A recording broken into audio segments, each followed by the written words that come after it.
चला गया तो गवर्नमेंट प्लान से गया हम तो नहीं जाते। होटल में ही सोया, सवेरे की फ्लाइट है दोबारा सबको आज चल इनका यार दिल ने कहा कि नहीं जाना। अब कब क्या बदल जाता और जो नहीं होता उससे हम गजब खुश होते हैं। हमारे परम सूत्रों में से गजब का सूत्र है कि जो नहीं मिलता है उससे अच्छी घटना तो कुछ है ही नहीं। जो नहीं होता है, जो हमने सोचा तो होता है, तो हमारे संस्कार कर्म है, भोगना पड़ते हैं। और हमने सोचा जो नहीं होता है तो उसमें तो बंधन है ही नहीं। उसमें जितनी निर्दोषता होती है, और ये सूत्र किसी की समझ में आता नहीं है। संसार में होने और पाने की दौड़ है, खोने का डर है, इसलिए संसार में दुख है। और विज्ञान किसी को मालूम नहीं है कि जो तुमने मांगा था और वो हुआ, उसने तुम्हें बांध दिया। हमारे सारे बंधन वही हैं जो हमने मांगे और हमें मिल गए, तो हम बन गए उनसे। बन गए उनका तो कुछ नहीं किया जा सकता है, उनकी तो सजा भोगे बगैर काम होने वाला है। लेकिन जो नहीं मिला वो बड़ा वरदान रहा, क्योंकि वो और मिल गया होता जो जो तुमने मांगा था तो शायद तुम मर ही गए होते। तो परमात्मा की दुनिया में बड़ा न्याय है, बहुत न्याय है। आपको वहीं तक देता है जहाँ तक आपको झेले, तुम थोड़ा झेल सको। मतलब वो देता तो कष्ट ही है, जो मिलता है वो कष्ट देता है, लेकिन वो कष्ट तुमसे सहन हो जाए वही मुराद पूरी करता है तुम्हारी। और जिस कष्ट को असह नहीं होता उसको वो होने नहीं देता। करुणा है उसकी, गजब की करुणा है परमात्मा की। नहीं, आदमी तो जो जो मांगता है, अगर वे सारी चीजें पूरी हो जाएं उसकी, उसे अकल नहीं है वो क्या क्या मांगता है। जो जो मांगता है वे पूरी हो जाएं तो शायद वो, जैसा उसका शंख वाला किस्सा सुना ना, वो दे देता था, कुछ भी दे देता है शंख, कुछ भी दे देता है। तो इतना मांग लेगा आदमी के, और वो अगर पूरा हो गया तो दिन भर के मांगने में हम मर जाएंगे। जो हम दिन भर मांगते हैं अगर वो पूरा हो जाए तो आदमी मर जाएगा उस वजन से दब के। तो भगवान की बड़ी कृपा है कि वही देता है जो हमारे संस्कार पूरे कराता है। यानी जो देता है वो तो दुख है, आप पक्का मानना। जिसे हम कहते हैं सुख है, लेकिन वो दुख इसलिए देता है कि उस दुख से तुम्हारे संस्कार मिटते हैं, और संस्कार बिना जिए मिटते नहीं हैं। संस्कारों का कोई उपाय नहीं है इस जगत में। जिसने जो भी कर्म किया है, संस्कार आगे पीछे का जो भी बना है, वो भोग के ही मिटेगा। अब हमको ऐसा लगता है कि पापी आदमी पुण्य करेगा तो उसके पाप कट जाएं। ये एक तरह का सांत्वना का एक रास्ता चुना है लोगों ने कि हम पुण्य करेंगे तो पाप मिट जाएगा। तो फिर तो आदमी कहेगा कि पुण्य से पाप मिट ही जाते हैं, तो पहले पाप ही कर लो जी भर के, फिर बाद में पुण्य कर देंगे, कोई खास बात नहीं।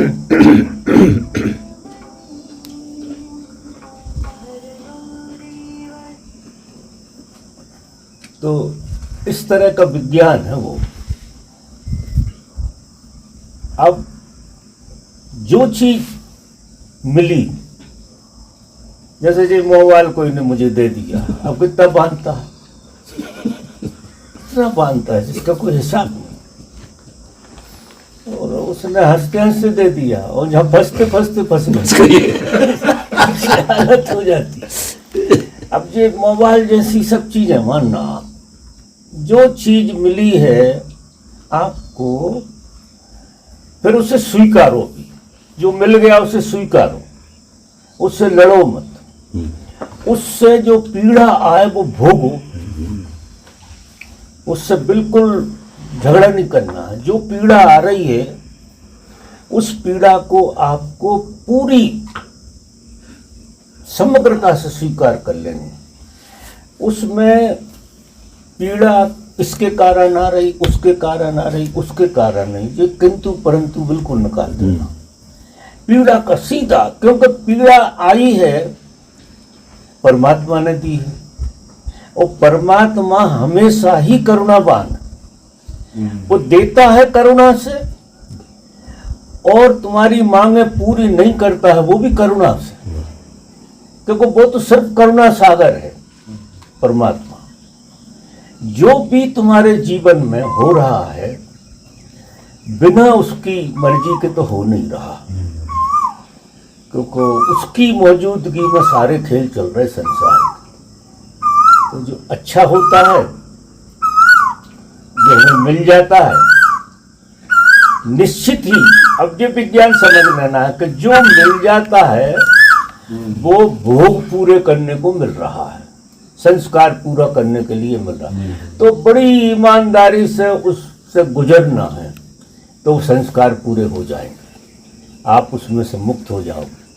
और कभी भी ये ख्याल नहीं कि जो मांगा था वो मिला नहीं, क्योंकि वो संस्कार ही नहीं थे आपके पूरे होने के। वो पीड़ा भगवान को आपको देनी नहीं थी, इसलिए नहीं दिया। हम रोते हैं कि हम बहुत मांग रहे हैं, मंदिरों में खड़े हैं, आरती उतार रहे हैं, तो भगवान करुणावान है।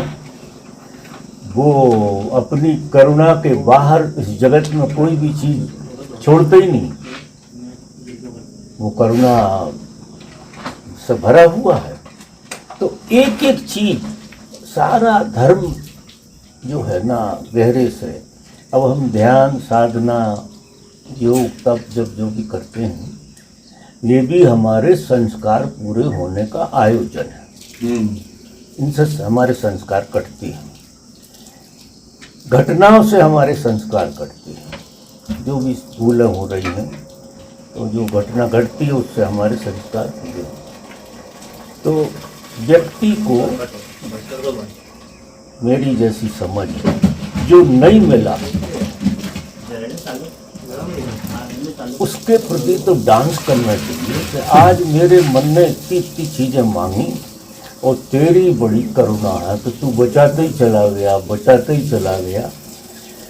तो शायद जो रात आज मैं सो रहा हूँ ढंग से जी ना सो पाता, अगर जो मैंने मांगा था वो सब होता।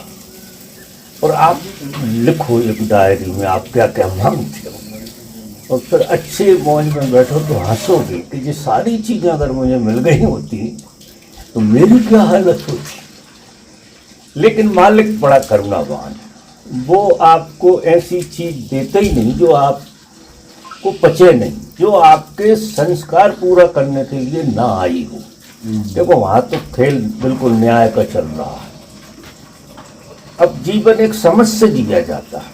अब ये सूत्र ख्याल में आ गया आपको, तो नहीं मिला उससे भी डांस, और जो मिला उससे भी डांस, कि तू कोई संस्कार पूरे करा रहा है इसलिए मोबाइल मिल गई। समझ लो उस बंधन को। तो फिर कोई चीज छूट भी गई, मिली खो गई, मोबाइल गिर गया, पत्नी मर गई, पति मर गया, जो जो घटनाएं घट गई, तो खो गया उससे भी उतना ही डांस, क्योंकि संस्कार पूरा हो गया। क्योंकि जो चीज जितनी देर आपके पास संस्कार पूरा करने के लिए आती है और संस्कार पूरे हो जाते हैं तो वो चली जाती है। कोई भी चीज अब चली जाती है तो हम उसे रोते हैं कि यार वो बड़ा दुख हो गया, चली गई। अब ये है नासमझी, इसे हम कहते हैं नासमझी। और नासमझी के कारण आदमी के जीवन में दुख है। बाकी परमात्मा के कारण तो दुख दूर दूर तक नहीं है। परमात्मा ने विवेक दिया है, बुद्धि दी है, समझ दी है, आत्मा बैठी है भीतर और उसकी कृपा बरस रही है। और देता तो बहुत ज़्यादा है, देता तो ऐसे समझो कि बहुत ज़्यादा देता है, जिलाने के लिए भी देता है। तो जो मिले उसे धन्यवाद से स्वीकारो, और चला जाए तो धन्यवाद से स्वीकारो, और नहीं मिला तो धन्यवाद से। आपके जीवन में दुख कहाँ से आएगा? एक आदमी दुखी नहीं हो सकता इस सूत्र को ले। अगर ये सूत्र उतर जाए, गहरे में उतर जाए, देख तो रात दिन रहे लोग, लेकिन ये सूत्र गहराई से नहीं उतरता। तो घटनाएं घटती हैं संस्कार पूरा करना। इवन कांटा भी घटता लगता है पैर में, तो पीड़ा जो होती है कांटे की, वो आपके भीतर कौन सी नर्जरा करके जाती है, कितनी पीड़ा कहाँ तुमने दी होगी, वो समग्र रूप से कांटे में घुस जाती है और कांटा लग जाता है। और 10 लोग जाते, एक कोई लगता है कांटा। तो जिसको लगता है, जिसे लगनी चाहिए उसे, और उस घटना को इतने जोर से स्वीकारो, तेरी करुणा ही रही होगी। हम तो जानते नहीं है कि संस्कार मिटाएं कैसे। ना योगी है, ना तपी है, ना जति है, ना यति है। हम तो बिल्कुल संसारी। और तूने कांटा लगा के बड़ा योग कर दिया। मतलब एक घटना बता रहा हूँ, ऐसी सारी घटना आप देखो। आपके जीवन में दुख नाम की चीज मेरे ख्याल से तो नहीं होना चाहिए। एक सूत्र से सब समझ जाते, एक सूत्र से। अगर तो जहां आप बैठे हो, ठीक उत्सव का समय आ गया, बांटो। जहां आप बैठे हो वहां उत्सव ही बनाओ, क्योंकि हर घटना बड़ी गजब की हो रही है आपके चारों तरफ, उसकी करुणा से हो रही। अपन यहाँ आके बैठ गए, ये भी उसकी करुणा का खेल। नहीं जा कहीं रहे थे, मजा देखो। यहाँ आने के लिए घर से नहीं निकले, यहाँ आने को नहीं निकले थे अपन। गाड़ी में बैठे थे तो यहाँ आने का रास्ता में इरादा बदला। रास्ता में इरादा बदला कि नहीं आज मंदिर चलते, और उसमें महाराज जी का भी हाथ है। ये महाराज जी रास्ते में दिख गया, हाय हाय कर ली इनने। वो घटना ऐसी घट गई कि गाड़ी इधर को मुड़ गई। तो जो वो नहीं घटी, तालाब पे जा रहे थे, अब वो अच्छी है कि जो अच्छी है। यहाँ का संस्कार पूरा होना होगा। यहाँ आ गए और नहीं गए, उसके लिए तो भूल ही जाओ कि वो जाना ही नहीं था। वहाँ का कोई संस्कार ही नहीं था। संस्कार बजरंगबली के सामने यहाँ आ गए। अब ये हुआ वर्तमान में जीना। वर्तमान में जो भगवान बात कहते हैं वो यही है कि वर्तमान में जिस जगह तुम हो वो मालिक की मर्जी से हो। बिना मालिक की मर्जी के तुम हिल नहीं सकते। तो जहाँ भी जा रहे, जिससे वो मिला रहा है, गजब है। और जिसको बिछड़ा रहा वो भी गजब। अब हम क्या, जो मिलता है उसे पकड़ लेते हैं और छूटता उसे रोते। अब जो उपद्रव है, बिल्कुल राइट। और अगर सारी चीजें तुमसे छूटेगी नहीं, पकड़ने वाली होंगी, तो वजन नहीं लग जाएगा, तो मर जाओगे। और उसे तुम्हें जिलाना, बिल्कुल राइट। तो कितना सुंदर रचना है यार, गजब की रचना है। और इससे बड़ा आनंद घटता है जीवन में। जितनी जिसकी समझ होती है उतना मजे में जीता है। लेकिन घटनाएं सब संस्कार पूरा करने के लिए घटती हैं, ऐसे मान के चलो तो वो भी बढ़िया हो रहा है, धुलाई हो रही, आनंद आ रहा है। क्योंकि साधु संत तो बड़े बड़े उपद्रव करते, उल्टे खड़े रहते, एक पाँव पे खड़े, पता नहीं क्या क्या करके संस्कार पूरे करते। और समझ में ये जहाँ तुम बैठे हो संसार में जो भी कर रहे हो, अगर समझ जग गई तो कोई जति तपी यति करने की जरूरत नहीं है, क्योंकि यहाँ तो प्रतिपल खेल हो रहा है। प्रतिपल आपको किसी आयोजन में डाला जा रहा और प्रतिपल आपसे कुछ छुड़ाया भी जा रहा है। तो दोनों सूत्र पकड़ में आ गए, आनंद आ गया जीवन का। सबको बांटने के बाद जो बचे महाराज ही दे देना, वो भल ले जाए या जो भी करे। प्रश्न है आपका? तो 2 मिनट अभी भी प्रश्न रह गए? प्रश्न वो आप प्रश्न समझे या जो भी समझे वो ये बोलना है कि जैसे आपने सुना है कहीं आप कहते हो कि हवन कुंड बन जाओ, कोई कुछ डाले तो उसे पचा जाओ। उसके लिए मैंने जो प्रयोग किया वो जानना चाहती हूँ कि वो सही कर रही हूँ या नहीं। जरा सुनाई कम। अच्छा पास आ जाइए। अच्छी मोहब्बत से बोलो।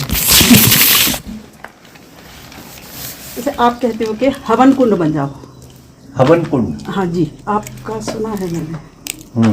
तो और उसमें सब पचा जाओ, तो जो प्रयोग हम कर रहे हैं वो प्रयोग जो कर रहे हैं वो सही कर रहे हैं या नहीं, वो थोड़ा सा आपसे गाइडेंस चाहिए। प्रयोग करे? प्रयोग हम कर रहे हैं, हाँ, तो वो सही हो रहा है या नहीं हो रहा है, ये जानना चाहते हैं आपसे। तुम्हें क्या जरूरत है सही गलत सोचने, मालिक जाने। नहीं वो थोड़ा सा आप हो ना हमारे लिए, तो हमें तो सही हो रहा है। मालिक है जब तो हम कह ही रहे हैं। अगर तुम्हारे साथ देखो जी, मैं आपको जिंदगी का खेल बताऊं, हम जो करते हैं वो हमारी बात सुनो। अच्छा ठीक। जब किसी आदमी को विवेक जगता है, विवेक, तो बड़ा मजेदार कुछ होता है। वो एक चीज देखता है, जब विवेक जगता है तो हम जहाँ से हम पैदा हुए हैं वहाँ से अभी तक का सब क्लियर हो जाता है उस विवेक के साथ। तो ऐसा आदमी ये देखता है कि जो मैं पैदा हुआ हूँ और अभी तक जो जो कड़ियाँ मैंने जीवन में जी, वे सारी कड़ी मुझे यहाँ तक लाई।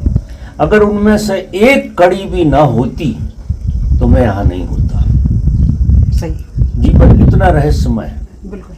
एक भी चीज बुरा हुआ हो, तुमने पाप किया हो, पुण्य किया हो, जो भी घटा हो, जिस दिन तुम्हारा विवेक जागेगा, क्योंकि सिर्फ पीड़ा इस बात की है कि वो सब विवेक में नहीं हुआ, विवेक के साथ नहीं हुआ, सब मूर्छा में हुआ।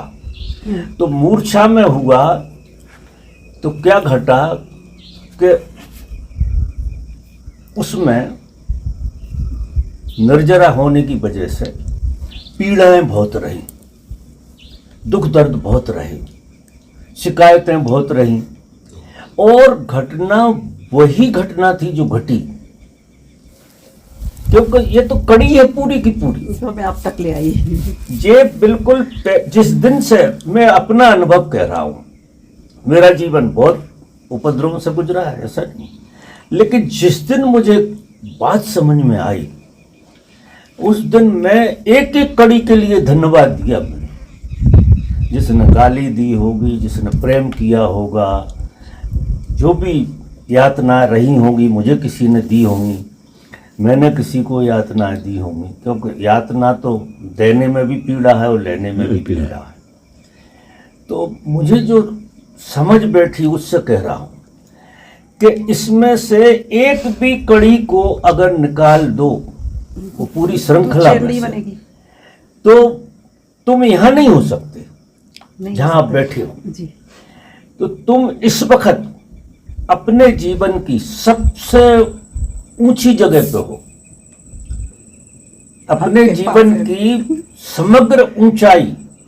क्यों कि इस वक्त तुम हो वर्तमान में, वर्तमान, और जिस दिन वर्तमान में होना रियलाइज हो जाएगा ना, उस दिन सारी चीजें क्लियर हो जाएंगी, सारा मैदान साफ हो जाएगा और आपको लगेगा कि मेरे जीवन में तो भगवान की कितनी करुणा रही, शुरू से लगा के आज तक। अब तुम हवन कुंड में बैठे, जो मैं कहता हूं कि प्रत्येक आदमी को भगवान ने एक प्रयोगशाला में भेजा है। प्रयोगशाला में जब हीरा जाता है तो बड़ा यातनाओं से गुजरता है, इतनी घिसाई होती है, इतनी पिटाई होती है, और आखिरी में वो निखरता है जब, तो सारी पीड़ा भूल जाता होगा, क्योंकि उसकी कीमत समझ में आ गई, करोड़ गुनी हो गई, वो इतना निखर जाता है। ये तो हीरे की बात है। एक और उदाहरण मैं दूं कि चट्टान से एक बड़ा खुरदरा पत्थर टूटता है नदी में, जिसमें बहुत कोने होते हैं, और पानी के वेग में धक्का खाते खाते खाते खाते खाते वो इतना गोल हो जाता है, इतना सुंदर हो जाता है कि हम उसे उठा लाते हैं। और हमारे यहाँ तो जो इतना चिकना पत्थर उठा के लाते हैं उसे सालकराम कहने लगते हैं, और घर में पूजा घर में रख देते हैं उसके लिए। तो अब वो पत्थर अगर कॉन्शियस है, वो सब अनकॉन्शियस में घटा, अगर वो कॉन्शियस हो जाए तो हर घटना को धन्यवाद नहीं देगा जितने धक्के लगे देगा कि नहीं। तो बीच में तो ये सब ड्रामा चलेगा, लेकिन मुझे आपका आखिरी ड्रामा पता है और पहला ड्रामा, और बीच के ड्रामों से मुझे कुछ लेना देना नहीं।